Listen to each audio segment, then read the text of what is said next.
మీరు చూస్తున్నది V999 విశ్వం 999 news.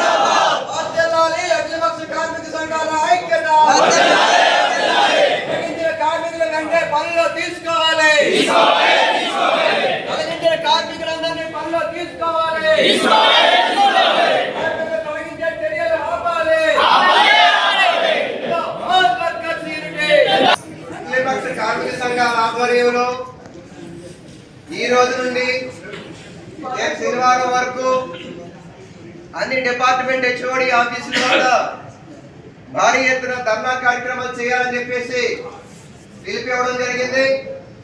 రేపు 5వ తేదీన ఒకరోజు గ్యాప్ ఉంటుంది. ఆ రోజు 3 గేట్ల వద్ద ధర్నా కార్యక్రమాలు అన్ని పార్టీల మీద ఒత్తిడి పక్కన తీసుకొస్తూ ఒక పక్కన ప్లాంట్ లో కూడా యాజమాన్యం మీద ఒత్తిడి చేయాల్సిన పరిస్థితి ఉంది. అంటే యాజమాన్యం కానీ పూర్తి స్థాయిలో ఏ విధంగా అంటే పొద్దు కాస్తూ అంటే పూర్తి స్థాయిలో మాకు కూడా ఏమి చెప్పట్లేదు. ఏదో ఎవరో తెలిసిన ఆఫీసర్ల దగ్గరికి వెళ్ళి మాట్లాడమే తప్పగానే మనకి గేట్ పాసులు కూడా ఈ గేట్ పాసులు కాకుండా వేరే గేట్ పాసులు ఇవ్వడానికి ప్లాంట్ అంతా కూడా ప్లాన్ చేస్తున్నారు. ఫైళ్లు కూడా ఆపుతున్నారు అని చెప్పి చెప్తున్నారు. అది ఎంతవరకు లేదో ఎంతవరకు అబద్ధం అన్నది తెలియదు. కానీ ఎవరైతే కాంట్రాక్ట్ ఉన్నారో ఇంకా తత్వంతా యాజమాన్యం చేసే కుట్రలో ప్రయత్నం. కాబట్టి ఇవన్నీ మనం దృష్టిలో పెట్టుకోవాలి. ఇప్పుడు 2000 ఒకంద ఉంది. 2000 ఒకంద ఎస్ఎంఏ ఒకటి ఏఎస్ఎంఏ ఒకటి ఐఆర్ అన్నది 300 రూపాయలు మొత్తం. దాని తర్వాత మళ్ళీ ఈ కోకోవెల్ లోనే మరి ఫోస్బెల్ కంపెనీ లెటర్ ఇస్తే దానికి తిరిగి మళ్ళీ యూనియన్స్ కూడా ఎవరు పట్టుకోవాలో లెటర్లు కూడా ఇవ్వడం జరిగింది. వచ్చే టెండర్లో కూర్చొని మాట్లాడదాం అన్నాం. ఏం జరుగుతుందా ఏంటన్నా తెలీదు. ఇది కాకపోతే కోకోనో సెంట్రల్ ప్లాంట్ ఒక ఆర్ఎంహెచ్ఓ బిఎఫ్ఓ కాదు, ఇది ప్లాంట్ అంతా కూడా చుట్టుకునే పరిస్థితి ఉంది. అవసరమైతే మళ్ళీ యూనియన్లన్నీ కూడా మేము డిసైడ్ చేస్తాం. ఎందుకంటే మనకున్నది 2400. మనం ఏం చెప్తున్నామంటే ఉన్న మ్యాన్ పవర్ ఎవరిని డిస్టర్బ్ చేయదు. ఉన్న హక్కు ఏదైతే ఉందో దాన్ని దేన్ని కూడా డిస్టర్బ్ చేయొద్దు. దాన్ని కంటిన్యూ చేయండి. కొత్త మ్యాన్ పవర్ ఎవరిని కూడా మీరు రిక్రూట్ చేసుకోవద్దు.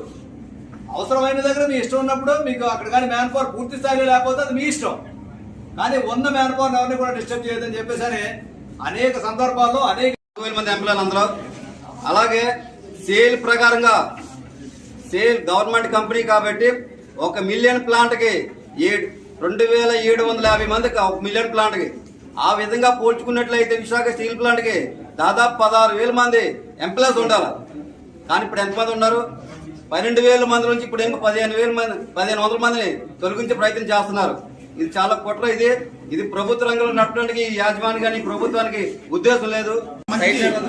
2000 కొంత పెద్ద సంఖ్యలో సమ్మె చేసి పోరాడి మనం సాధించుకుందాం.